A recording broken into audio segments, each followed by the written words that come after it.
First on the list to review resolutions. Number 1, letter of resignation from Catherine Drescher. Any comments? Any questions?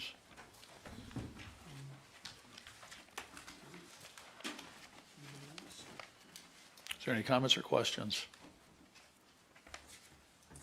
Go ahead. Okay.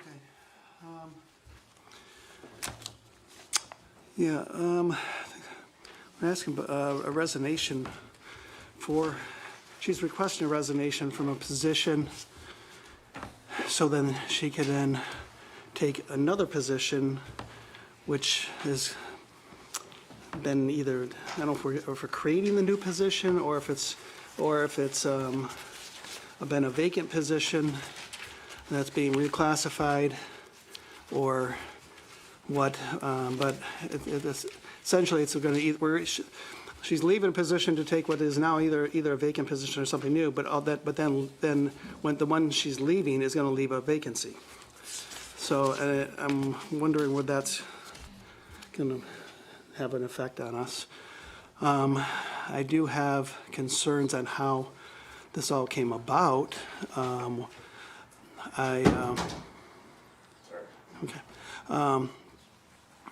I wasn't made aware of it, her concerns of wanting to resign from that position through how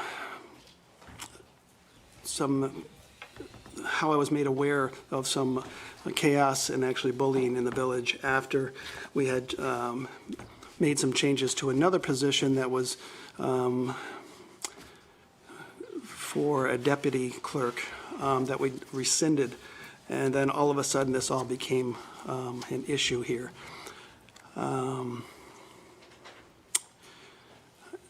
Why that all came up afterwards, I don't know. I mean, so it says currently there is no vacancy.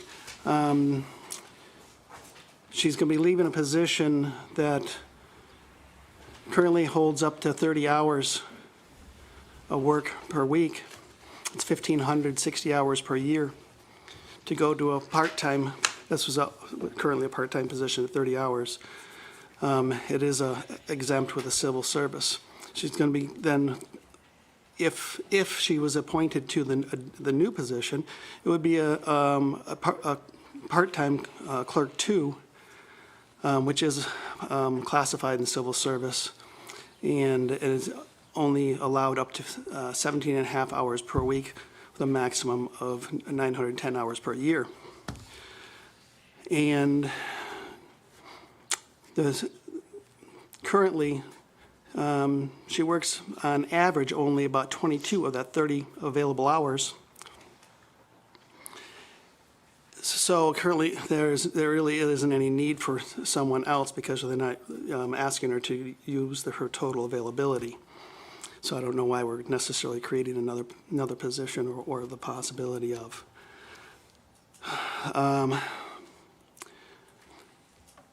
At a rate of pay at the 22 hours is almost exactly the same as what she would be going to because of the limited per week. And although she's going to be at a higher rate of pay per hour, at that 17 and a half hours per week, it would be limiting her for her annual significantly, reducing her ability to make a much higher annual pay for working more hours. And then additionally, the village would receive less available work hours overall with the new position than compared to the old position. So I was just wondering why that she would be considering such a resignation. And based on how it came about, I'm not necessarily in favor of it. Can I address that, Bob? Okay. We've all had this conversation. Here are the main keys in regard to this. Mm-hmm. Kathy no longer wants to serve as deputy clerk. Would prefer to serve the 17 and a half hours at a $4 an hour raise difference with the same amount of money for That's less work. less than After $4. after probationary period. The issue here is that when you take the 17 and a half hours that she's working, and we talked about the filling of the other position, if you filled the other position, as we spoke about, it would be the same number of hours approximately. Actually, it'd be 32 hours a week instead of 30 hours a week. But the big key is that, number one, she doesn't want to serve as deputy clerk any longer. Number two, we've met at length with the code enforcement officer to see what her position would entail. We've spoken to civil service. One of the things that Doug charged the personnel committee with in regard to their duties was to align the staff with their duties and what they do. And this certainly aligns it more closely than the other position. And I think that is all the considerations. We've had a meeting about this. We've met with the department heads involved and with Kathy. And I think that this serves the best interest of our employee and will eventually serve the best interest of the village when those positions are divided. And that's why it was done. Chuck, do you have anything to offer? No, other than working in my office, she was working out of class. She was appointed as deputy Clerk? clerk. Part-time village, Which- part-time deputy village clerk. Should have put her downstairs, not in my office. So this is really cleaning up everything, making her clerk too, with civil service and with what her functions are now. She, I need her in my office, not, not downstairs. How many times was she asked to be utilized in anything else other than your office? Never. Okay. Well, So- not since she's been here. She was put up in my office, and that's where she has stayed. And, She does an amazing job, and So there was no need for her to go anyplace else up in town now. I am aware that she was requested twice in the last 2 years to take minutes. And apparently there was this aha moment that when there was an attempt to appoint another deputy clerk to do the same minutes, when they apparently, she's underutilized to the point she wasn't even recognized. So there's this available work hours for a person who has primarily worked in your office. The position allows her to work in that office. She has done so for the last 2 years. I don't know why a reclassification is necessary. The civil service doesn't require it. Matter of fact, they have a statement that was sent out that there isn't any requirement to change any classifications. So I don't know why I would. Chuck, basically, Catherine accepts this change, you accept this change. She's working in a title that fits her duties that she's carrying out right now. If she's in agreement, you're in agreement with it, I'm not really, I think we've beat this horse long enough. Is there any other comments? And she requested it. She requested, I would agree with what Trustee Bashaw said. If anything was questionable, it was when she was first hired, and it seemed to be tailor-made. It's my understanding she filled in as the clerk for a couple days, not more than a week, and since then has been upstairs here in the building inspector's office. As was stated, her duties align more with the civil service job description, which is what it was before that job was created. So I question why it was ever switched. As far as the hours and pay, that would be, I would think, the employee's concerned, and she's happy with it. The hours and pay aren't going to be that much different. And fact is, she wasn't doing the work as the deputy clerk. She wasn't reappointed the last 2 years as a deputy clerk. She didn't take the oath of office the last 2 years as a deputy clerk.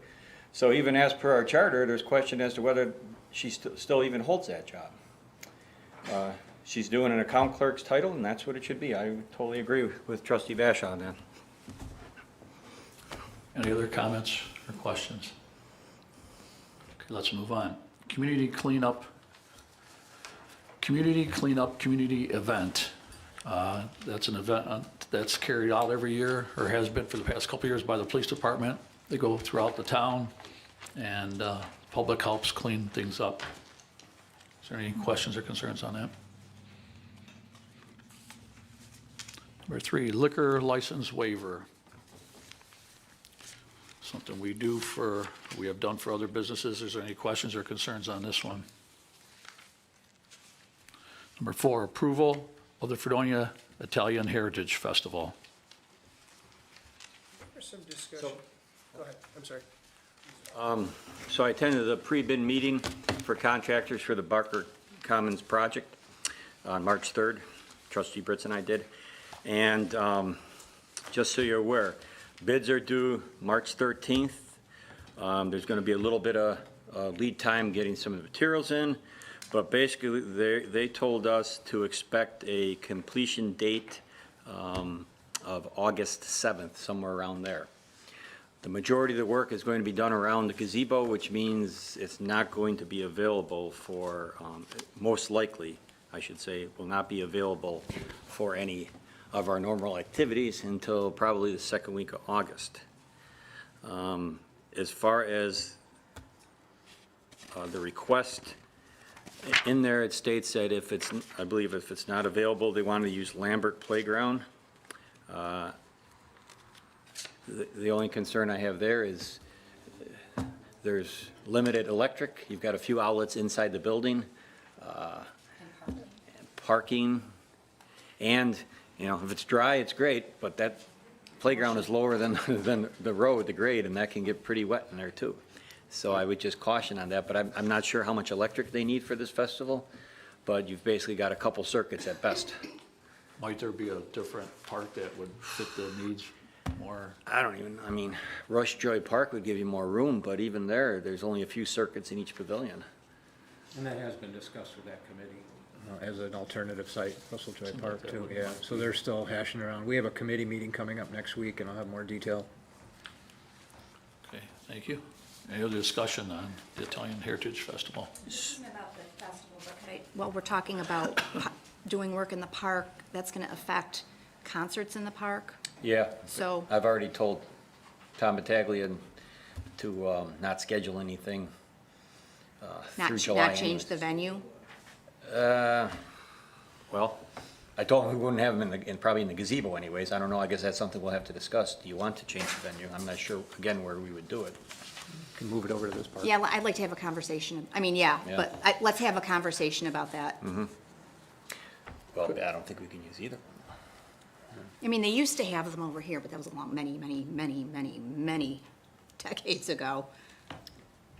So some This kind of side stage. is getting mostly concrete. Yeah, they set up like Concrete just electric. risers, basically, over in this park. Anybody, old timers, remember that when they were over here? I'm not You that do? old. no. You're older than I am, Roger. Okay, so that, we can do some of the considerations. Yeah, possibly. I'd like to talk to Tommy about it and see Yeah. if maybe we can come But up I with know something. they're doing concrete, they're doing, and this park, benches, electric. Right. We might have to change the venue, Yeah. maybe. I don't know. Something, but I'd like to have that discussion. Okay. Alrighty. So are we gonna act on this resolution then, or are you suggesting we hold off until after this next meeting? I mean, it is until June. We do have some They're talking time, about so. the Can we hold off on this Italian festival. resolution?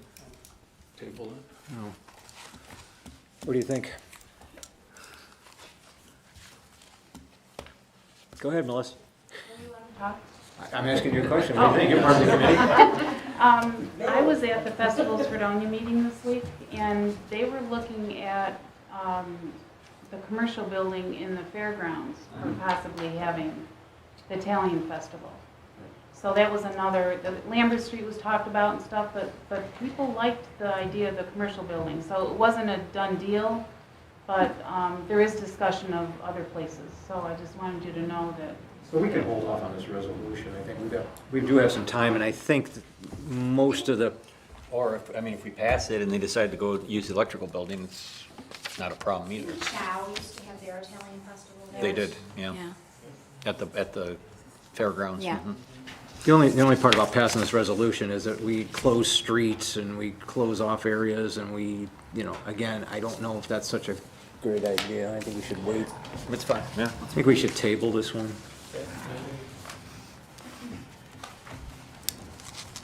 Okay, number 5, the interview process.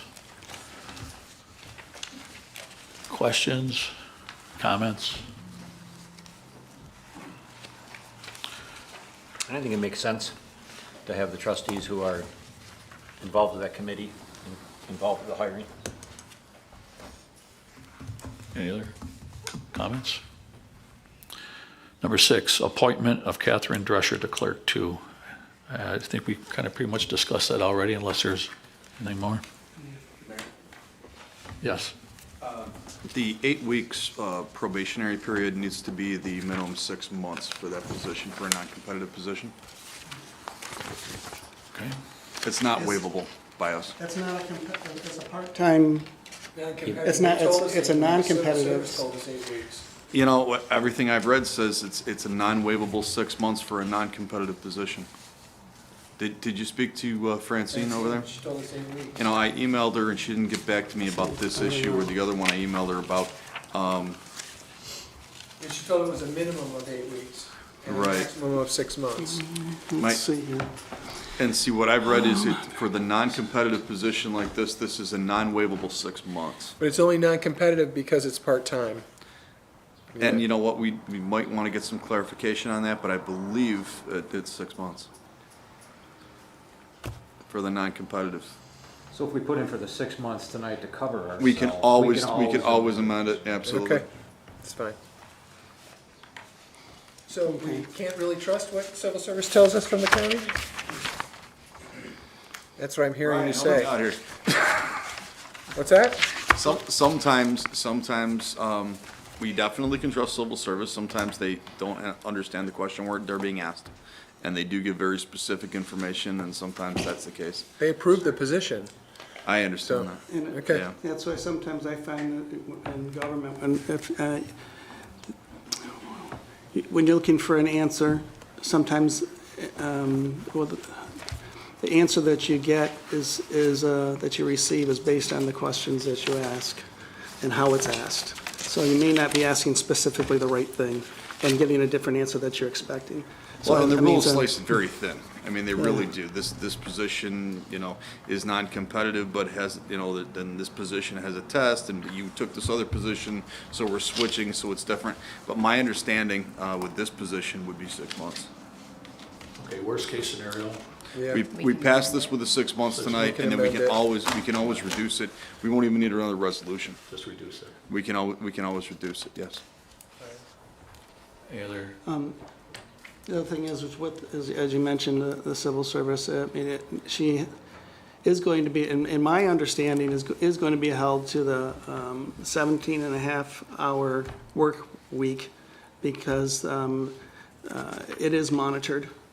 And if she goes over 17 and a half hours at any point, then it becomes competitive class. My understanding is And it's a total, right, and that's what I'm saying is there's a total hours of 910 hours a year, cumulative, but it is based on the statement in here.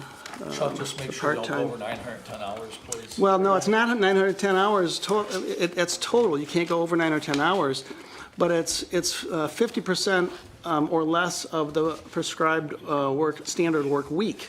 It doesn't say annually, it says work week, and it also is consistent with our union contract and with the civil service. That also states work week, it doesn't say annually.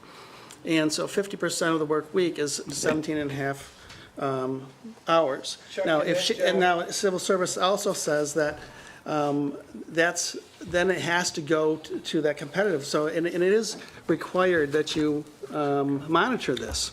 So, Chuck, just please follow the rules. well, Chuck, can that job be completed in 17 and a half hours a week? Thank you. But I was under understanding that if she worked over 1 week, you just had to reduce it the following week. Well, That's that's- how we've always That's what he's understood it. saying This he's is, challenging. this is what I'm challenging, correct, is what I believe is what it says when it specifically, and when it says week, that if you can't, okay, so you can't ask her to work 10 hours this week and 27 next week, okay? You could work less than 17 and a half, but if you go over 17 and a half, now she's gonna be required to take the exam for a competitive work class. We'll follow the 17 and a half hours, no That's, problem. well, that's what I just want to clarify, so that everybody understands that what they're looking at is a reduced amount of hours for that's available for the village, and it won't be based on the amount of work that's needed to be done, because I know in that office, there's a challenging part of the year, and then another part of the year is very slow. So you won't be able to adjust that significantly. Like I said, currently she's working 22 hours on average. And if she's already doing that, she's over the 17 and a half. So if it comes summertime, you need her 30 hours or up to 30 hours like she was possibly had the ability before, that won't happen. You're going to be limited. So that you'll have to understand that that's where you're going. Chuck, if you determine that that position requires more hours, we'll have to look into either making it a full-time competitive position. Correct. That's fine. And she has no problem taking the test, so. Right, that's what I just wanted to make sure that everybody understands it, because Right now, the it is 17 required and a that half it's hours work. monitored. Okay, can we move on, please? Vehicle bids. Any questions, any comments? Number 8, budget transfer. Any comments or any questions? Jim? Transfers, and then I just gave you the report so you can see the accounts that are affected. And there are some accounts mainly in the street maintenance accounts for, and snow account for the costs for salt. I was surprised because of the kind of winter that we've had, but, we haven't had a lot of snow, but we've had a lot of ice. And so, so those are basically the accounts that were affected, but I gave you the detailed report so you can see how it, We noticed too, our maintenance is up this year. Seems to be a lot of maintenance on our vehicles this year. yes, a lot of maintenance. Are we doing a lot of in-house, or are we sending a lot of We aren't equipment doing out? any in-house because we don't have a mechanic. And I think the supervisor is requesting in this coming budget a mechanic's position, which we've had in the village for as long as I've been here, which is a long time ago. And that seemed to save money. You get a good mechanic, and a lot of the work can be done in-house. So. Yeah, I heard from him, he expressed his concerns about how much it's costing because we don't have a mechanic, and so we can talk about that during the budget. Is that civil service, the mechanic? Yep, it would be. But it's not competitive? It's not competitive. So we can advertise for that? Yes. Okay. And we have a lot of positions that need to be filled. Well, I've been working on some of them. We're working on 2 at the water plant. I mean, they are coming, but it's a matter of, we've advertised, and I think, and Anne Marie, we can get that out this week. Well, I'll be happy. We have to- I think we should wait for the We can't. budget. First, we need to bid it to the union, under the union contract, Uh-huh. to see if there's anybody appropriate. Yep, yeah, before we posted, before we yeah, go to go. that process, yeah, absolutely. We don't want to create the position before the budget. Budget. Before this Right. budget year ends, so. Well, the way things are going, by the time that we, find somebody and interview them, we'll be well into our budget, Well, we have to approve the budget. Whether it be well which into has to it. happen by, what's the deadline on that? We have to consider it in the budget. What's the deadline on the trustees having to approve the budget? Mayor presents the budget to you on the 20th of March, and then you have to call, you either take the mayor's proposed budget and call for a public hearing, or you go through it yourself and make adjustments, and then, but you have to have a public hearing by the 15th of April, and then you have to the end of the month to finally approve the budget for next year. This position presently isn't in the budget, so if you wanted to do something before the end of the year, then you'd have to pass a resolution and make a budget adjustment. Not a big deal, but I mean, that's how it would have to. Right. I just want to know the deadlines. Thank you, Jim. Any other comments or questions on that? Okay, under new business, letter from resident Gail Dudzik. Gail works in downtown and she had some concerns about traffic on Park and Church. I'd like to refer this to Chief Maslock, but is there any questions or comments on this? I think it would create more of a problem if we did that, but I agree, probably refer it to Chief Marshall first and see what he says, but understand, it's a busy area and people fly through there, but Well, I also think that we're gonna be doing a project, we're doing some placemaking things around the park, so maybe some of those things might calm traffic and create a different sense around Barker Common, so, you know, you can do things to calm traffic and make people obey the traffic rules without necessarily changing a traffic pattern. So, you know, those are things that we can look at, talk about, think about, implement. How will the traffic pattern be disrupted during the projects with the parks? Do we know that? Will my it? understanding is minimal. Okay. Minimal.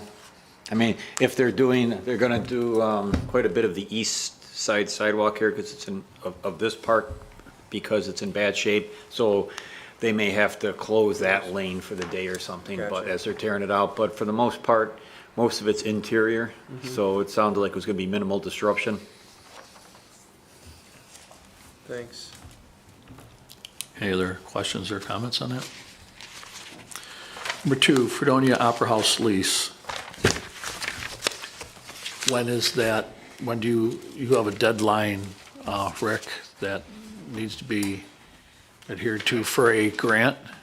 Right, the grant deadline is Thursday at 4 p.m. Okay. And we must attach a copy of the current lease to the grant. And the lease must show at least 6 years remaining in the lease period, because we do not own the building. Rick, when did you become aware of the grant?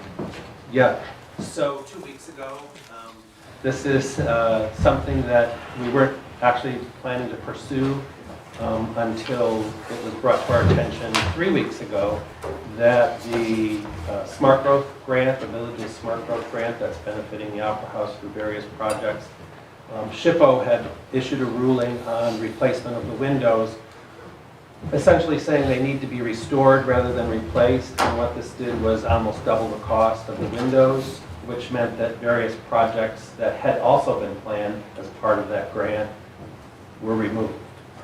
So in looking for other potential funding sources to supplement that, we found the New York State Council on the Arts Facilities Projects Grant, which does provide funding for the projects that were in question, and the Opera House will be applying for that. Unfortunately, the deadline is March 12th at 4 p.m. Their period has been open since February. And will that be ready if this were to be approved? Would that be ready? I've been working on that. Yeah, it'll be ready for submission on March 12th. My other question is, this lease expired in July. Whose responsibility is it to make sure that we all have updated leases and that our contracts are, I mean, because this has been expired for quite some time. So I'd just like an answer as to whose responsibility that would be to keep those updated. And I don't think it's the responsibility of the tenants to come and say, my lease is up, what are you going to do? So I do think that we need to kind of stay on top of this. So speaking for myself here, I have become the agenda police, if you didn't take that. And in doing so, you know, I had to think about deadlines, and I understand that some things like this happen. You understand that we need as much time as possible, and we do have deadlines. And so as the agenda police, I would say that we probably need to please act on this and overlook that deadline tonight. And I would also ask that we've had a 5-year contract, a lease with them. The grant requires 6. I said, let's do 10. And Is that what you're proposing, Rick? We were proposing a 10, we would be eligible for this grant again, not next year, but not in consecutive years, but the year after, so 22. so 10 would do it. So 10 would then allow that to be sufficient time if we needed to do that. Dan, could you have any thoughts or any? No, Mayor, the 10-year extension is fine legally. It's just a continuation of the terms we have right now.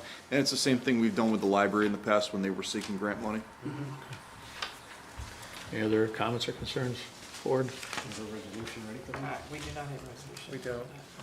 Who's We have a opera? special meeting tomorrow. Roger's Would it be opera. possible to create a resolution for that for tomorrow's meeting and the board act on that at tomorrow's special meeting? Do you have a quorum tomorrow? Who's going tomorrow? Oh, No, for the. I'm thinking Friday. I'm so No, this sorry. is, Sorry. Yes, we have a special that has meeting. to do with the. Yeah, we're all here. the interviews.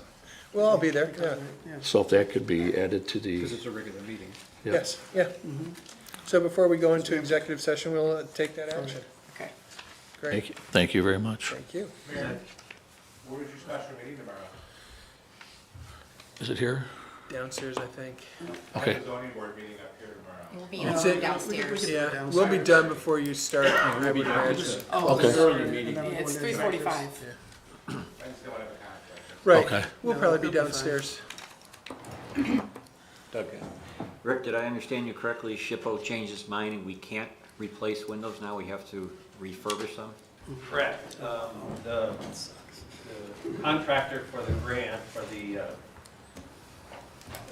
Smart Growth Grant, had a Preservation Guild specialist come in and take lots of photos of the windows and from all angles of the entire building, actually, and make a recommendation back to SHPO, and SHPO's current position on this is that the windows are not that far gone that they can't be saved. Falling out of the building.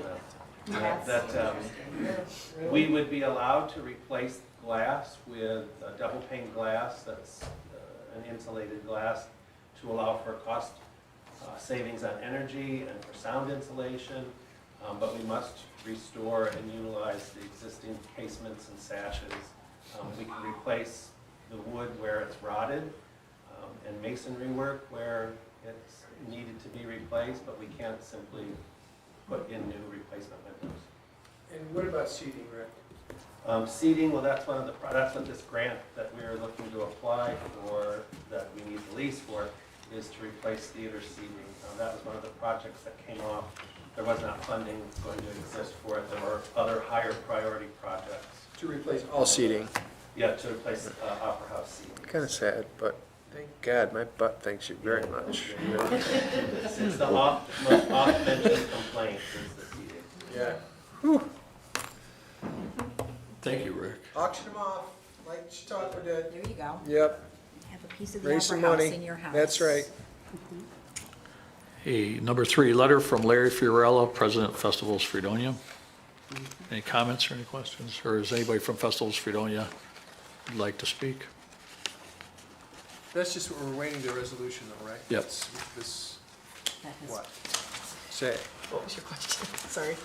This letter is in relation to that resolution for, right? No, it's regarding a permit fee for the food trucks. Okay, yeah, I was looking for that. I have one about the festivals Fredonia.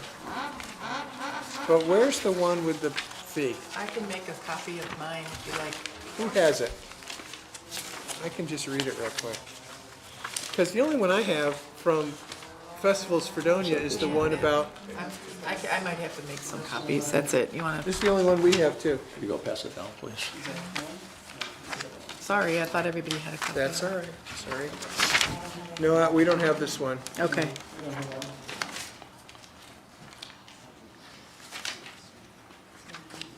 No, Would you mind? no, would you I like- say no. Okay. Copy We can- it, but Okay. We Yeah. could bring it, I don't think there's an urgency behind this. Yeah, I'm not that's a sure good he's one. not here, so. Next one. Okay. That'll be Yeah. a discussion. Okay, Yeah. That's correct. No, that's that's not why a it's not new resolution. No, this business, is- so. It was something that I think Larry wanted to bring forth because the festival season's gonna be coming upon it. And I know that Jim and Eva are on the code enforcement committee, and I think he was having you guys review that and possibly talk about putting. Yeah, I a haven't change. heard from him, so I'd like to speak with him about it, but I also know that new law goes into effect, Chuck, when is it? Next May, month? May? yeah, May of this That year. the state usurps any authority that we have that's saying all food trucks will be inspected. Right. The inspection So- is not the issue, it's Yeah. the fee. I think Yeah. he's looking at the fees, and he'd like you guys Yeah. to review the fee Is structure. it, is the state setting the fee on those? Pardon me? Is the state also setting the fee on those? No, it's just gonna be part of our job. Okay, It's Yeah, I'd in the- like to talk It's to gonna be in the So fire state's code, mandating that they are yes, it is, inspected. yes, yeah. yeah. There's been issues with food trucks Uh-huh. in the past. I know the state's got a safety concern with the propane Right. and so on, open flame and things, but Yep. I love food trucks, but I think we need to talk probably about. We did have a committee, a food truck committee. Did we? That met diligently, did their due diligence many And they did that times whole- and came yeah, up with the. I knew that there was a yeah, policy. Yeah, the policy is, I mean, it wasn't that long ago. and- Right. And they. Probably 2 years ago. Not even, I think. I don't know. But if Larry's making was some on the committee. proposals, I think we should probably sit down and have a talk with him, Yep. okay? Jim? Yeah, oh, Okay. sure, yeah, absolutely. Okay, any other questions or comments on that? None on that. Okay. Any other new business? I've got a couple things, yeah. So at the water system improvement pre-construction meeting on the 5th, which was for the contractors who awarded the bids, Candy Construction is our general contractor, and Alstrom Schaefer is our electrical contractor. The issue came up about change orders. I believe there's 100 or 130. Somewhere in there. Somewhere to 100 to 130,000 100,000, I think is- built into the project for contingencies. And the question came up from the contractors, what happens if, which is gonna happen when you're dealing with a plant that old and there might be a valve that needs to be replaced that they thought would be okay or something. How long is it gonna take to get a okay? In talking with everybody there, and talking with Tony Gugino, when this was done in Dunkirk, at that time, he was head of the Public Works there. He had been authorized to approve field change orders up to $5,000 to keep the project on task. The recommendation from the, basically the Jeff Smith and everything, the engineers was if we did something similar to that. Everything is still tracked, we'll still know where we're at with contingencies. It's just basically, if they have to shut down a project and wait for 2 weeks for us to get together to approve a resolution, it's going to have an extremely negative impact on this project. So I'm bringing it up today so that we can discuss it and at the next meeting. I basically explained we'd probably discuss it today and a potential resolution could be passed at the next meeting. And that was gonna fit within the timeline, no problem. I think Dan? that's a good idea. Any comment on that? Procurement That policy is wise? something that has been done several times in the past, even with these players, even with Fredonia and Tony. He's down on the projects all the time, he's, figuring out what's going on. He really does keep track of the money, so we don't have to worry about that. And I would definitely support it from a legal perspective, otherwise, everybody's calling me trying to get special readings and special resolutions for a project that's ongoing. Could you draw up something or have Sure. something in the past that you could have us take a In look the at? past, what we've done was very informal. Basically, Mayor Landis and I spoke with the contractor and said, okay, he's the DPW director. He is on the ground in charge of the project. He can do this. We didn't do a resolution before. We can do one if you guys would like. And like I said, maybe we could look at dollar amounts too. This way it keeps the project kind of humping along. You agree? I said the engineers talked with Tony, and they thought 5,000 would be a limit, would probably handle most things. If it was a major issue, then they'd probably have to bring it to the board anyways. Right. And we don't have procurement issues because it's in the approved project, so. Okay. Right. Okay. Thanks, Dan. Any other new business? Yeah, and I don't know how this came about or why it came about, but,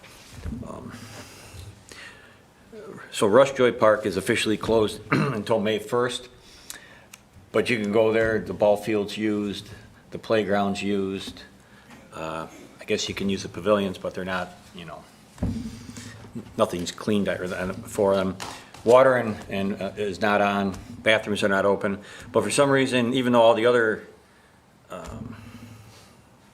the field, the playground that can be used, we keep the basketball court and the tennis courts locked up. Now, a number of years ago when I was running the rec department, it was a beautiful day early in the spring like this. I was down at the lower pavilion painting over graffiti that was covering the pavilion. And as I was leaving, there were about 20 kids playing on the basketball court. When I looked, I saw that it was locked up, which meant they all climbed over that 10 or 12 foot high fence to get into there. Now, I could have probably yelled at them and told them to get out, but instead I unlocked the gate and told them, I don't want you getting hurt getting out of there, and I went back later and locked it. Because I do, with my association with the rec department over the years, I'm on call because I live close by there for problems. I've done this for a bunch of years. I got calls today from a number of kids because now it looks like Fort Knox. We've got several chains and locks on there to keep them out. I have a hard time believing that with the weather we've had, that wouldn't have been used quite a bit by not only the youth playing basketball, but I think also probably our pickleball players would have been using it quite a bit. What I've found through the years is, and especially since we've done a number of improvements that we've done, is the more people you have in that park, the less problems we have. So I've talked to Chief Moshlock about this. He doesn't have a problem with opening it up. I didn't get a chance to talk to Tony in person, but we've texted back and forth, and he said, it doesn't matter to him if the trustees are okay with opening it up and unlocking it, then that's what they'll do. So I guess I don't know if this takes a resolution or if we can just authorize them to do it. I don't want a kid getting hurt climbing. So you're gonna leave it at the judgment of the police department to open and close it? I guess work that out with Chief Moshlock. The park Yeah. would notify the police I'm not department even it's okay to open? sure why we Why lock does it need it. to be locked in the first place? I was just gonna say that. I don't know why we even lock it in the first place, but I gotta tell you, I was there last night at 10 o'clock, don't ask me why. I was there last night at 10 o'clock, and there were children that had, I think their mother, had driven them back into the park because they'd left something on the basketball court, jacket or whatever. So they were in there last night at 10 o'clock retrieving whatever it was they were, that they needed. So they have access to it, but if it's being used, I think it's really important to encourage them to use our park. But I do have a question here. Roger, your involvement with the rec place has been very well known. We acknowledge everything that you've done and appreciate all the work that you've done, but we have a standing committee that is in charge of recreation, parks and recreation. And when something like that, a question comes up or there's a concern, I think it's important that we refer back to those trustees who are in charge of those committees. It happens to be Kara and I, who, might do some of the homework themselves. I think I am in agreement with that. I think we need to open it up for our kids, but I do think we also need to honor and utilize our standing committees for whatever we're like I assigned. said, this came to my attention about 5 o'clock. I got a call today over at Town of Pomfret from kids saying, how do we get the gates open? And I said, call the village. And gave him Anne Marie's number, unfortunately. But at that point, is Tom available to have that discussion? Is he around? Yeah. Yeah. I don't think he has a problem with it. I think he feels this I'm sure. is what, Well, and That's, Kara just said, we feel the same way, but I would urge you to use the standing committee people when things like that, and and with the weather coming up, it's gonna become more and more. Well, again, it came out at 5 o'clock. Yep, I get We're- you. We're meeting, I didn't want to put Right. it off for 2 more weeks. Right, but you did talk to Chief Maslach. Yeah, I ran into him when I came in to talk with Yeah. Jim about the budget transfers. I know. We have phones too. Call us. Please call us. So I guess my question is, can we authorize them to open up the gates? Or are we going to keep it locked up like Fort Knox? Why was it locked up? I have no idea. Yeah, no, it should be It's open. always been, I have no idea. There's The no only reason I've gotten For a it, nice day, kids not to be able to go use it. the only reason, Carrie, that I've ever gotten was because that's how what we've always done. Okay, so let's have somebody unlock. I mean, we don't have an insurance issue, right? No.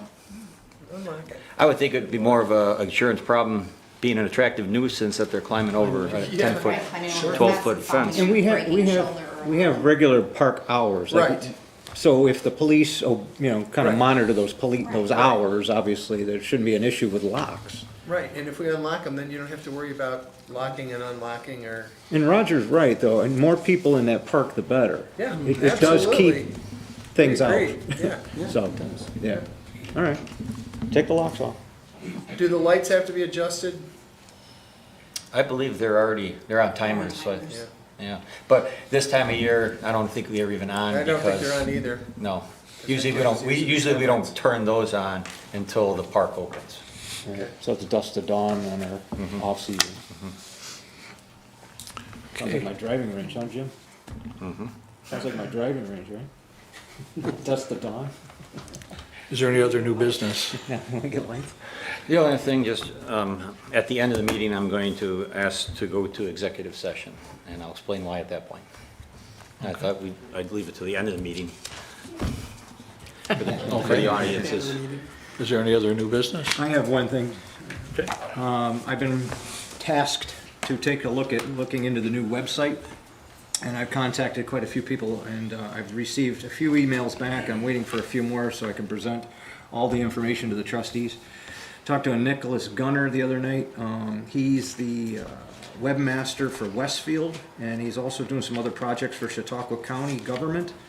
And he's sending us a proposal and some ideas, and he's given us some links to look at some of the work that he's done. I'll email, it's easier for me to email it to you, because then you guys can all click on the links and see the different programs that they offer. That's to update our webpage, Roger? Yes, yeah, this is something we're gonna look into. And then last Tuesday, I met Sarah. It's real hard for me to pronounce her last name, so I'm not gonna even butcher it up. But she's with the Southern Tier West program, and I know we're part of that government Yes. facility. And Sarah also hosts websites for governments, and she's now offered her expertise pretty much free of charge, and when it comes to building and monitoring our website. And she's also given us a bunch of links that we can go on and check out some of the work that this organization does for us and their fee structure. And there was one other one I'm waiting for. He was supposed to have it this afternoon, but by the time I got home and printed it all off, it wasn't quite ready. So I'm gonna email everyone copies of the information I had forth, and then hopefully in the 2 weeks, we can decide on which way to go with a new website.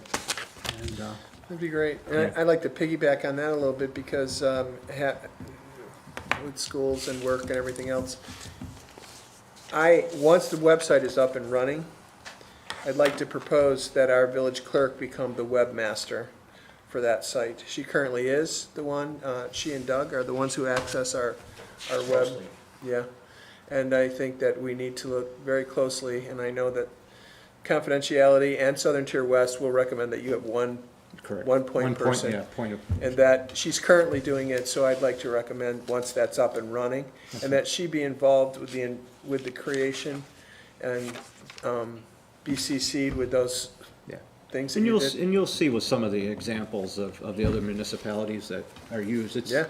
It's real nice. And then there's also platforms for department heads if they need to get to access information on road closures, if say Tony Right. needed to, and things of that sort. So they're very user-friendly and Yeah, it's great. very efficient. Also, both programs have emails that we can attach to. They also talked about adding links that we could do for festivals, and our Chamber of Commerce could be fed off our page. So, pretty exciting stuff, and pretty impressed with some of the work that's been given to us. Well, I was pretty impressed that Anne Marie was able to link the Chautauqua County application, the civil service application, to our site, which is very helpful. Yep. Has been very helpful, and thank you, Anne Marie, for doing that. Hey, Roger, on that, during my campaign, a lot of residents told me that it wasn't a concern, but like a want of maybe paying water bills and so forth online. Is having this kind of website something that could be also handled? There are, and like I said, it all depends on the platform and design of how you want to go with it. Again, we'll present it to the board. There's different ways to add on different features. Once you get into bill paying, you can pay parking tickets, you can do all sorts of things with it. So, and again, it's as elaborate as you want it to be, it's as expensive as you want it to be. But again, if we get something solid and we start keeping in tune with the rest of the world right now and getting our website up to date. This will be a secure Yeah, website, correct? yeah, it'll be, yeah, absolutely. So look for some emails in the next couple of days. Thank you for doing that, Roger. Sure, no problem. Any other new business? Okay, we'll go under old business. The Wendell Fire Hall project bid opening.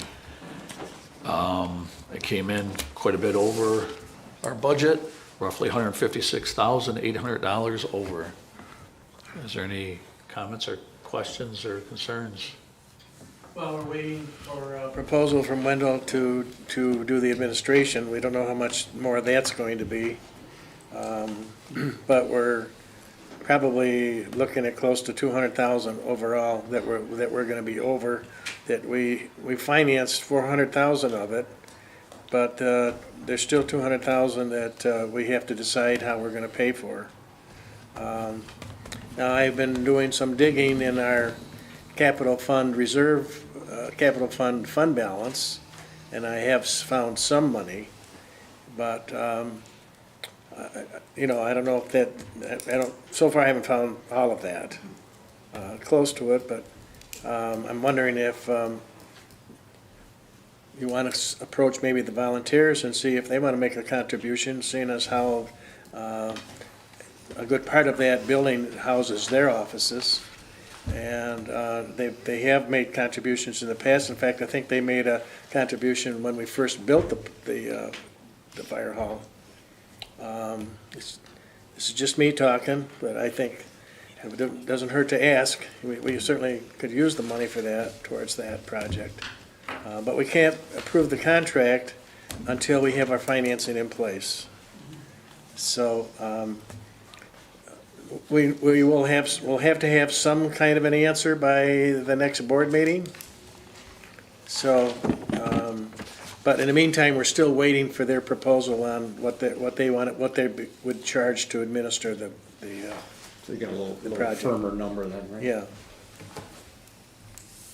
Would our two fire department trustee representatives be willing to have that conversation with the? Yes. Okay, thank you. In fact, we have a meeting already, or their next monthly meeting, we'll be attending again. Okay. There's a 45-day time limit from the bid opening for those proposals, so we're getting close to. But we still have to get their, Correct. yeah. So Wait. again, when does the clock start ticking, with them or us? With the bid opening. Okay. So, like. So we gotta press them to Like get 2 their weeks. administrative costs to us so that we can get a final number. So I would say probably 2 weeks from today puts you close to the 30-day mark. Okay. Ryan, are you our point person with that? I can reach out to them. Yeah, thank you. Okay. Under old business, Chamber of Commerce request for $5,000.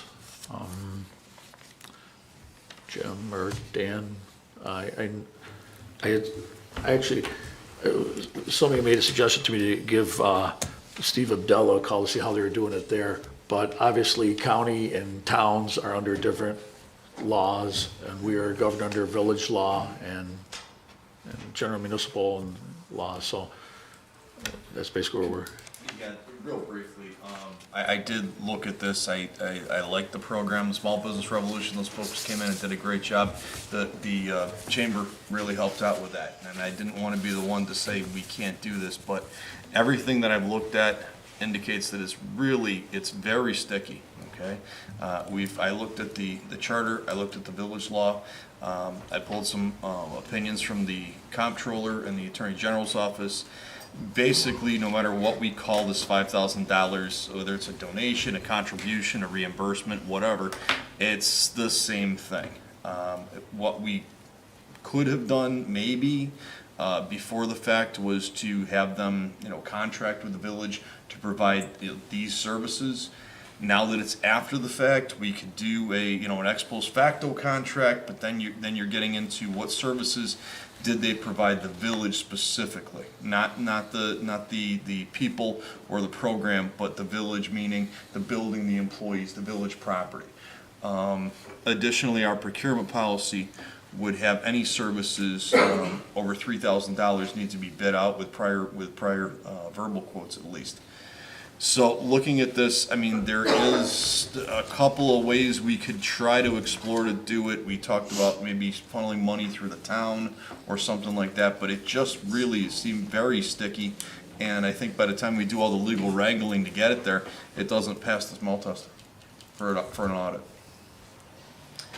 And just so the community knows this, that if I recall correctly, you pointed out that we're held to a different standard than cities and even towns are.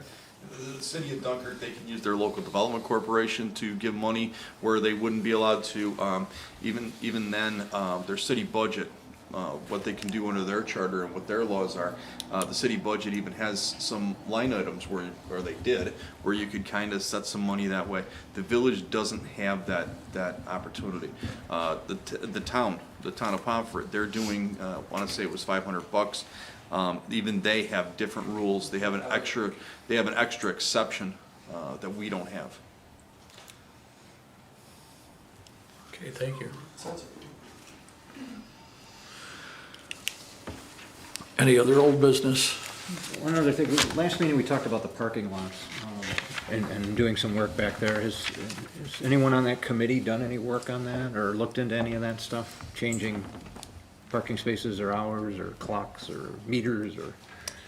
We just got the email from, was it Tony? About the funding and, about there's money. Well, I asked him today to put a proposal into the budget so that you can go through the budget process, and then at that time, when you look at the financial condition of the village and the proposal, then you can address it at that time.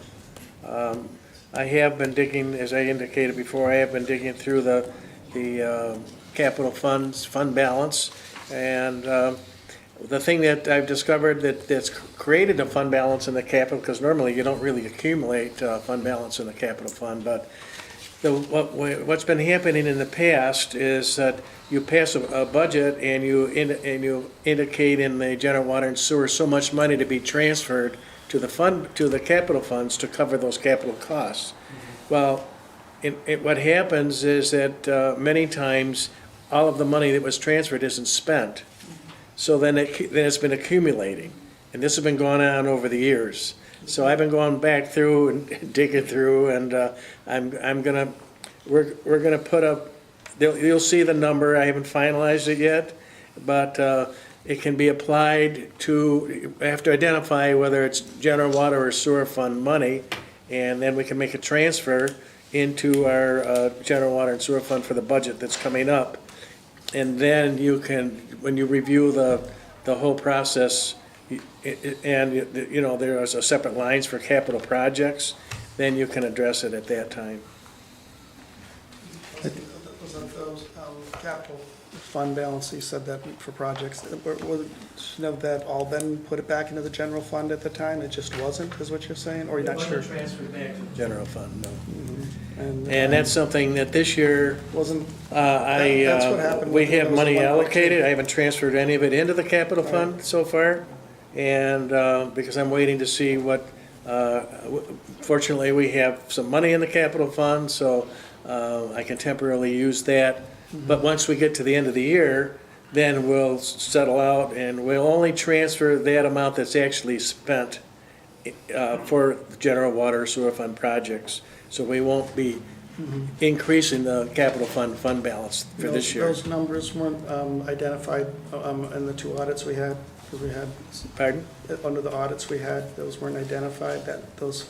Well, it turned out that when we did the billing for the state university, this was discovered, so I made adjustments for that, and at the end of the fiscal year, and that was part of the audit, but we didn't do anything with general fund. So now we'll address it and we'll make those corrections. It'll show us specifically where it came from then. Yeah. Thank you. I think where I was going with the parking lots was also the 24-hour parking and the temporary parking for the businesses downtown. Have we looked into? That was discussed in our department heads meeting, and Chief Majlak and Tony were going to be looking into changing some signs down there out of 24s into 2 hours. Do we have to make a public announcement, or how does that normally, does anyone know how that works? I would check Okay. on there. Thanks. I don't know if they've done that yet, or it was talked about last week. I was doing some research, but the only thing I found is when the entrance off of Water was changed to a one-way entrance in, and same with the entrance from Main. I couldn't find or any other discussion on the 24-hour, 2-hour, anything like that. Thanks. Any other old business? I have something just for open discussion. There's a North County Water District meeting this Thursday at 4 o'clock at the Fireside Restaurant, if any trustees would like to attend. I'll be attending. Is there anything else for open discussion? Okay, at this time, I'd like to start the Board of Trustees regular meeting, March 9th, 2020, at 6:32 PM.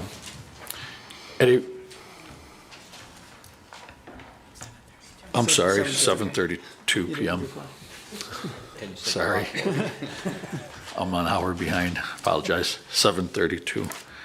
At a regular meeting of the Board of Trustees, the Village of Fredonia duly called and held on the 9th day of March 20th at 7:32 PM in the Trustees Room, second floor, Village Hall, Fredonia, New York, and public notice of the time and place of this meeting has been given to the news media and conspicuously posted in one or more designated public locations in accordance with Section 104 of the Open Meetings Law.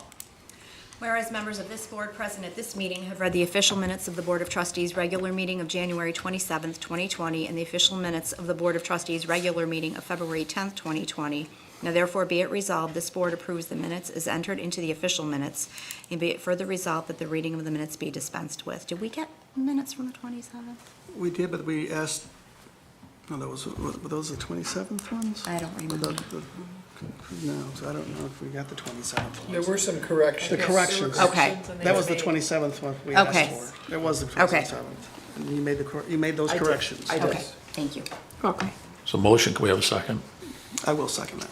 There's been a motion and a second. Is there any further discussion? Trustee Christina? Yes. Trustee Linden? Aye. Trustee Britz? Yes. Trustee Pecos? Yes. Trustee Bashaw? Yes. Carried.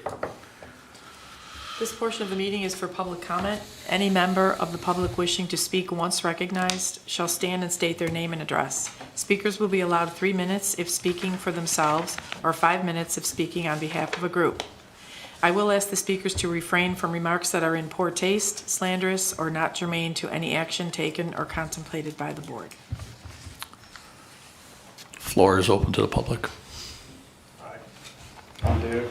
I'm Woodland Trustees here. I wanted to bring up a couple things we've talked about in the past, or I've talked about in the past, but I haven't really found out yet what's going on. Are the committee appointments public yet? Do we know what they are? How about they were on the website? Where are they on the website? They should have been on the first page. On the front page? Yeah, Village of Fredonia page. I'll look again. I was unable to find it, but Yeah. I'll try again. Great, thank you. I'm glad. And also, was there any discussion or any follow-through on trying to reapply for the Main Street grant at this time that has disappeared? I spoke to Nate Eldridge on that. There was a business owner that also was concerned about that. Right now, what Nate had told me was this is a highly competitive grant that we didn't get because they only give that to 10 different municipalities. We will go for it again this year.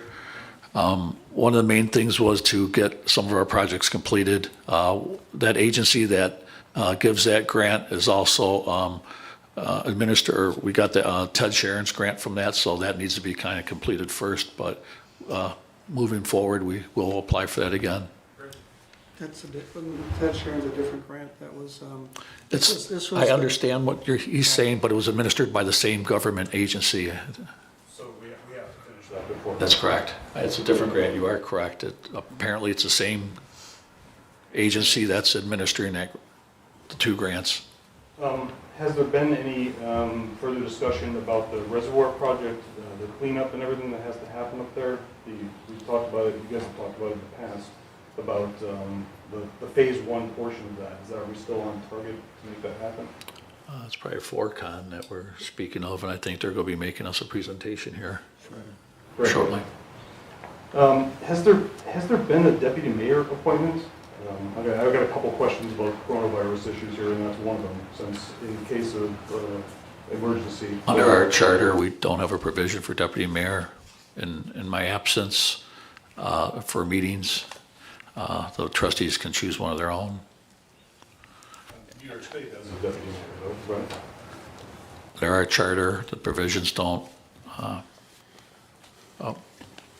have anything provision for deputy That's your mayor. suggestion, that if you were unavailable or incapacitated, that the board would decide?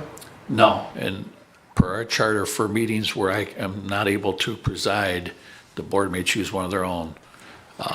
That's a very minor portion of that. To me, it's more about being able to declaring a state of emergency, things of that sort, where we'd be contacting the state in the case of if there's a problem with you for some reason. If I'm incapacitated, I guess, I don't know the answer to that. That would be an attorney question. The village charter isn't very specific on these, and we talked about the interplay between the village charter and New York state law. In the past, sometimes we haven't designated anybody, in the past, sometimes we have.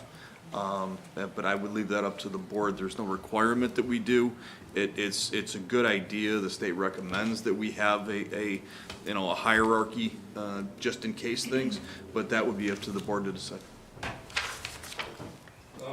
Didn't we discuss, I'm sorry, Dave, not to interrupt. At one time, didn't we discuss that possibly during a serious emergency information? Wasn't Ryan kind of a point guy? Weren't you kind of made someone, refresh my memory here, or we discussed it and we never got to that point? Is that where I'm going with this? I don't believe so. Nothing like that? All right. What we did, Discuss never got to that point. What he's looking at is, in order for, to receive assistance from the county or state level and to declare a state of emergency, there has to be a official Right. from the village. It is the mayor. In the absence of the mayor, there has to be somebody named to basically sign that letter to go to the governor. Okay. That's what I'm on. And so, in the same way, has there been any plan or coordination with State University of New York regarding the coronavirus outbreak at this point in particular? I have, personally, as I teach there, and I have a lot of concerns about, we're about to have spring break at the college. Half of the college is going to go to New York City and then immediately return. I'm just curious if there's been any discussions between the village and the State University at this point. We have no health committee on that. I'm not sure if the county health department would be the responsible agency to. Isn't that the mayor's But we first? do have, well, we the do first have a Protect the health of the community is the first responsibility of the mayor? Jim, I don't think, I don't know where you're getting at. No, I'm not I'm sure. just asking a question. I'm not He brought sure. it up. I'm just gonna. Okay, Jim, thank you. Ryan? I've been in contact with the administration from the college in the last couple of weeks. Roger, you were You on say that you- committee, aren't you? Ryan, did you say you have been or have not? I have been in these discussions. And we have the college has a public safety meeting on Wednesday of this week. So there's your answer, Jim. I have a specific person to handle that situation. So yes, it's taken care of, Jim. Okay, so you're the representative for that? Okay. No. Sorry, I have two other really quick, small points. I guess I wonder if, it seems like we keep appointing and reappointing new part-time police officers all the time, and I'm just wondering if there's something we can do to raise their rate pay, basically. We're not competitive locally, as near as I can tell, with other municipalities, and it seems like that's clearly why we're losing them over and over and over. Is there something you guys could do as you're starting to look into your budget, especially? in the budget right now. Great, okay, because it just seems ridiculous. That kind of turnover isn't good for all of us here, so. One of the things with that is some of them get a full-time job at another, Right. so if we don't have an opening in Lakewood or Jamestown or Dunkirk or somebody else does, they're gonna take a full-time job and then we're looking for another part-timer.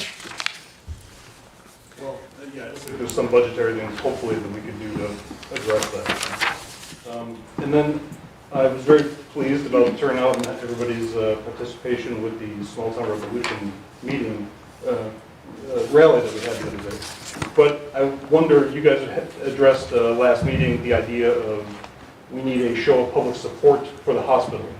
And I'm wondering, why can't we, if we could do that for this, if we do that for $500,000, we should be able to do that for $70 million. I think the hospital is really important. I think that we should be able to do something as a community to show support. And I just wonder, I want to get the ball rolling, people thinking about this idea. I know they had a survey during that rally, because I signed it was in the gazebo for support. Actually, there's a petition that Dan Pecos, the town conference supervisor, has started.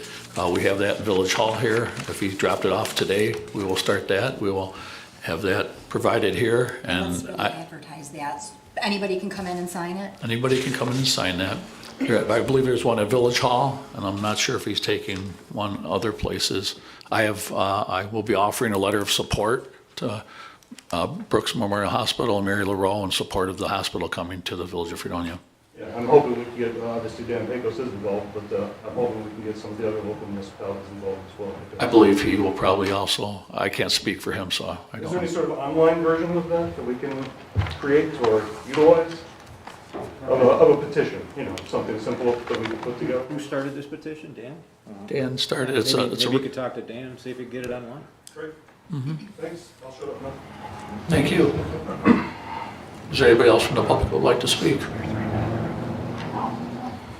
Anybody else from the public who would like to speak? Move we close the public portion. Under my report, we did have the Small Business Revolution rally on Friday night. There was a great number of people that came, in spite of the snow and rain and wind. It was a great event. It was very successful, and I'd like to thank everybody, and everybody was involved in that. It was a success.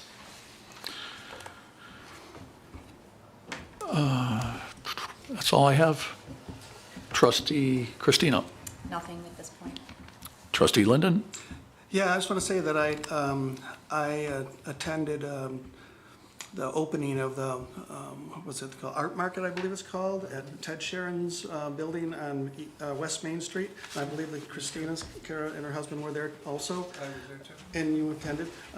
It was a great opening, something new for our village, artist displays. It was something that we really, is very desirable for communities looking to grow, and it garnered a lot of attention.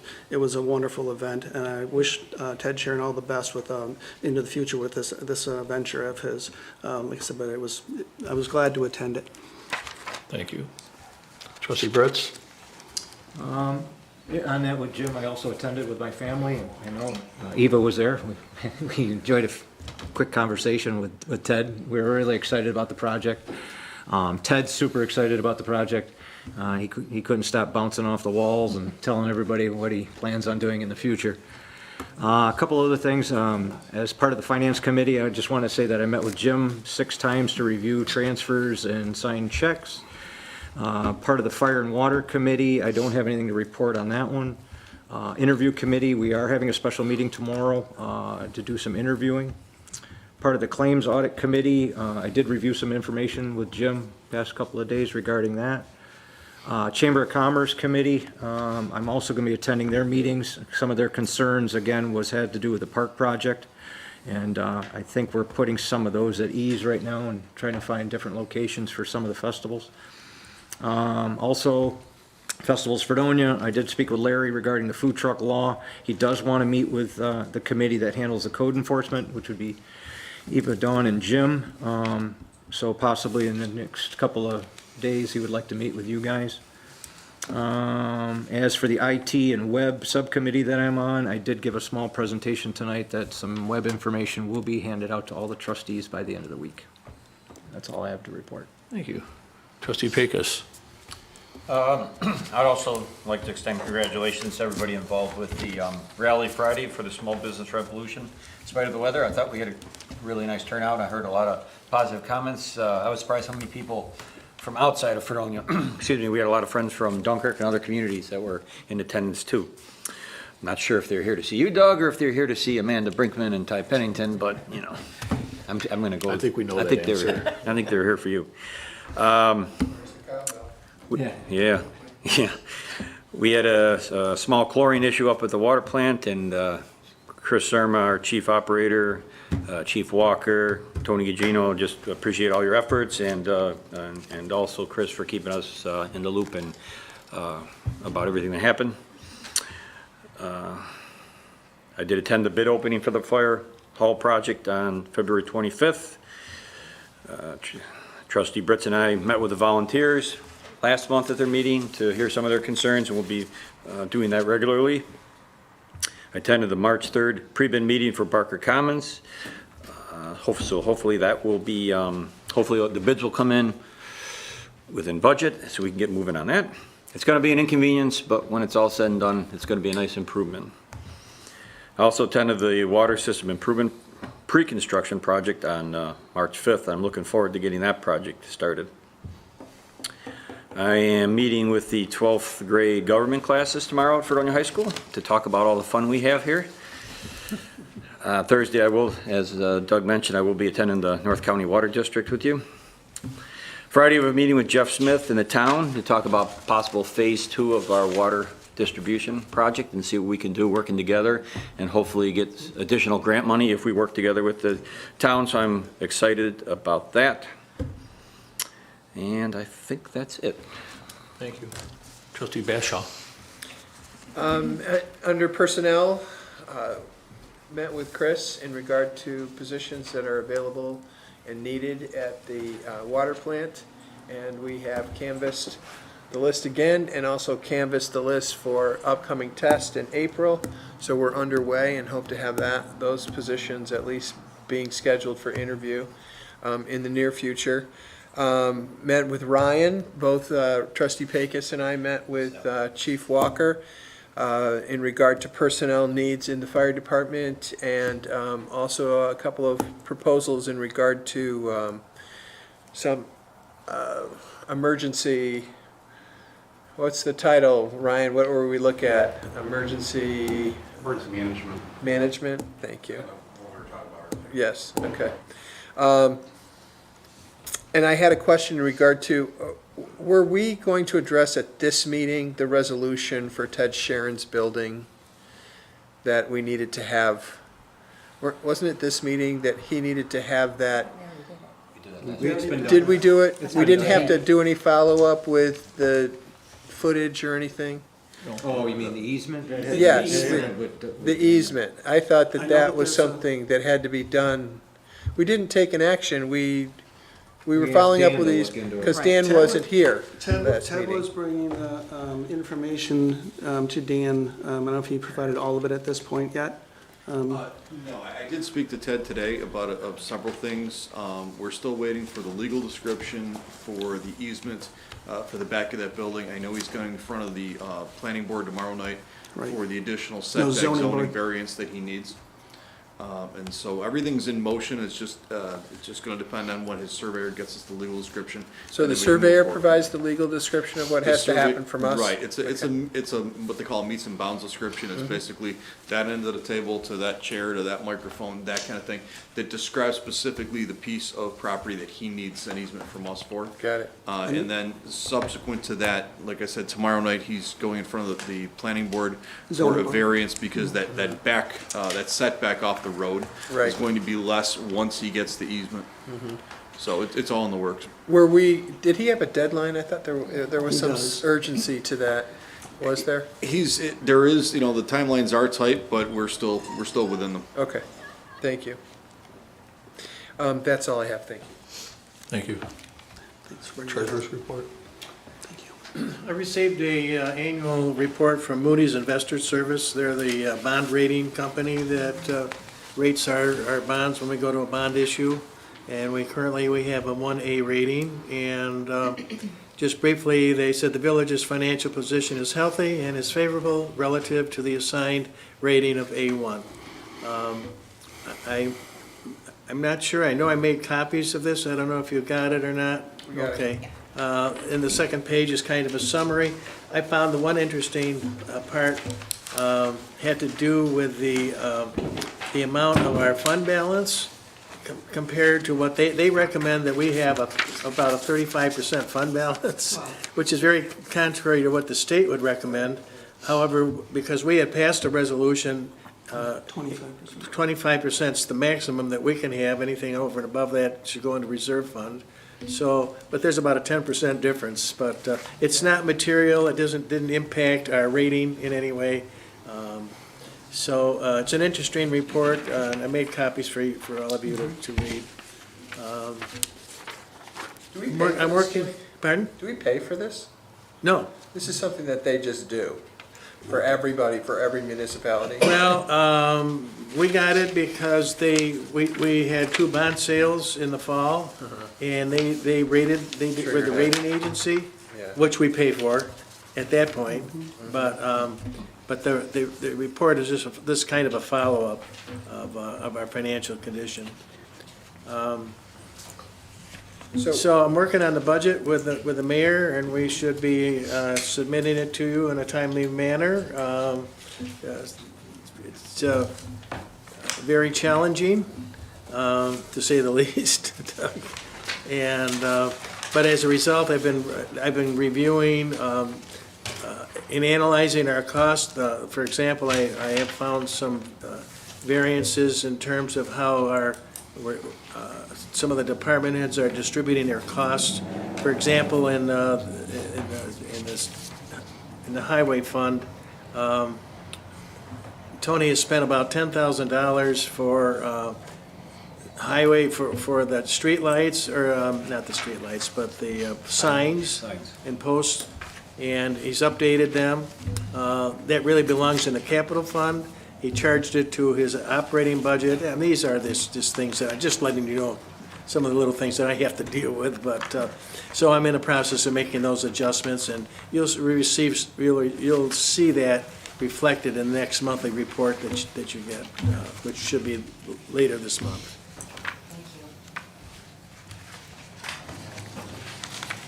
Reports, please.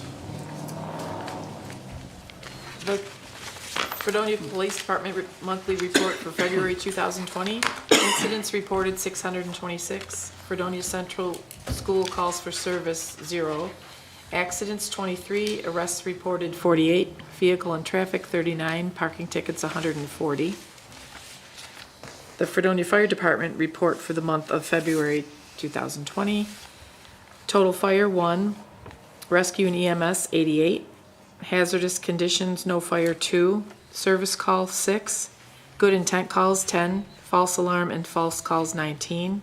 For a total of 126. And that's the reports for this evening.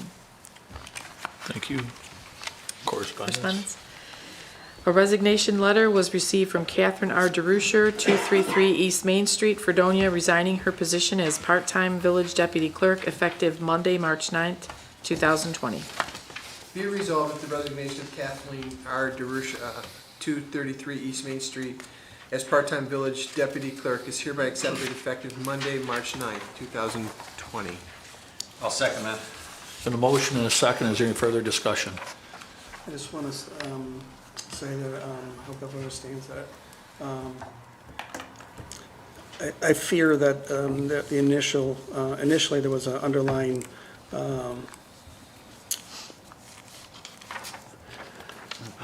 like a underlying fear on her part that,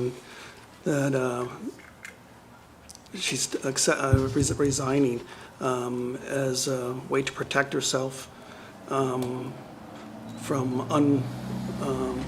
uncomfortable working conditions and to isolate herself from those uncomfortable working conditions. So that I fear that that was her initial reasoning for her resignation from this current position. Has she stated that to you? Yeah, did you speak with Ms. Drescher? I did not speak directly with her on this subject for the reasoning that I didn't want to have any other direct influence in the same manner, but it was brought to my attention. And I personally think it's inappropriate for you to make that statement if you didn't talk to her firsthand. It was just brought to my attention, so that was my fear. So I'm just bringing it forward. Any further discussion? There's been a motion and a second. Trustee Christina? I understand your concern, Jim, but I'm gonna vote yes. Trustee Linden? For those reasons, I'm going to vote no. Trustee Burt's? Yes. Trustee Pecos? Yes. Trustee Bashaw? Yes. Carried. Correspondence was received from Police Officer Mike Hodkin requesting to hold the third annual Community Cleanup Day on Sunday, March 29th, 2020, and the use of the Water Street Municipal Parking Lot. Be it resolved that the third annual Community Cleanup Day on March 29th, 2020, and the use of the Water Street Municipal Parking Lot is hereby approved. Second. There's been a motion and a second. Is there any further discussion? Just a thank you to Officer Hodkin for, and everybody else involved for doing this for us. Trustee Christina? Yes. Trustee Linden? Aye. Trustee Burt's? Yes. Trustee Pecos? Yes. Trustee Bashaw? Yes. Carried. Correspondence was received and approved from Domus Fair LLC, 41-43 West Main Street, notifying the village that they will be applying for their on-premise liquor license and requesting a waiver on the 30-day advance notice for property located at 41-43 Water Street, Fredonia, New York. Was that changed, the original? It, Okay. it should be 41-43, Okay. And it should be West Main, not Water? West Main, yeah. Thank you. Does that require a resolution at the next meeting? That is the resolution. Okay. Oh, it is. How is that, Dan? We can definitely use this. We can definitely use it. There really isn't, for something like this, there's not, a rote set of things it needs to say. Just as long as we have a vote on the record, we could even do it orally. Okay. Can I have a motion for that? So moved. Can I have a second? Second. There's been a motion and a second. Is there any further discussion? Trustee Christina? Yes. Trustee Linden? Aye. Trustee Burt's? Yes. Trustee Pecos? Yes. Trustee Bashaw? Yes. And not changing my vote, I just want to say, we seem to be doing this across the board. Is there any way we could just, there isn't any way we can just say we don't require it any longer? No, not really. Okay. It's a state Seems silly. requirement that we're asked. We're supposed to submit that to them to submit to the state. Is that correct? Is that how I was understanding? Yes, it goes with their package, it goes to the state. Right, to show that We've the done village, waiver. yes. Isn't the intention, if you have a place that's been a problem, the police are always there, there's been, incidents that's when the municipality can step in and say, maybe we don't want to grant this? Yeah, absolutely. Make a recommendation The to the idea state. with the waiver is that, basically, we don't need the time because it's a business that's established, Right, like you're saying. But it's usually businesses that have liquor licenses where there's problems, not the ones who are applying for them before they get them. And that's what I'm saying, we just seem to, that's great. I mean, if we're waiving them for everybody, that's good. Well, I'll explain to you the process of the waiver, the 30-day waiver. We can discuss that at another Yeah. time. Okay, that motion's been carried. Are we tabling the next Yes. resolution? Yeah, if you want to read it, I can table it. Correspondence dated February 9th, 2020 was received from Fredonia Italian Heritage Festival Committee Chairperson Linda Leakey requesting the use of Barker Common and gazebo for the Italian Festival Saturday, June 27th, 2020 from 10 a.m. to 9 p.m. At this time, I'd like to table the resolution. Have a second on that? Second. Been a motion and a second to table this resolution. Is there any further discussion? Trustee Christina? Yes. Trustee Linden? Aye. Trustee Britz? Yes. Trustee Pecos? Yes. Trustee Bashaw? Yes. Carried. Be it resolved that when hiring new village employees, trustees involved in the interview process shall be, at a minimum, the trustees assigned to the standing committee that most closely relates to the position being filled or interviewed for. And be it further resolved that if one or more corresponding trustees are not able to participate in the interview, they shall acquire an available trustee to participate. And be it further resolved that a minimum of 2 trustees shall be present at all interviews related to employment. I'll second that. There's been a motion and a second. Is there any further discussion? Trustee Christina? Yes. Trustee Linden? Aye. Trustee Britz? Yes. Trustee Pecos? Yes. Trustee Bashaw? Yes. Carried. Be it resolved, Catherine DeRusha from 233 East Main Street, Fredonia, is appointed as part-time clerk 2 to serve in the code enforcement officer for the village office for the village of Fredonia, effective immediately, with a probationary period not to exceed 6 months and adjusted if necessary, at an hourly rate of $16.08 per hour. Following the successful completion of probationary period, Kathy DeRusha shall receive an hourly wage commensurate with step 1 for a clerk's position at a rate of $17.66 an hour. I second that. There's been a motion and a second. Is there any further discussion? Trustee Christina? I recognize and understand trustee Linden's concerns, but I'm going to vote yes. Trustee Linden? I think I adequately expressed my concerns and my reasoning for voting no. Trustee Britz? Yes. Trustee Pecos? Yes. Trustee Bashaw? Yes. Carried.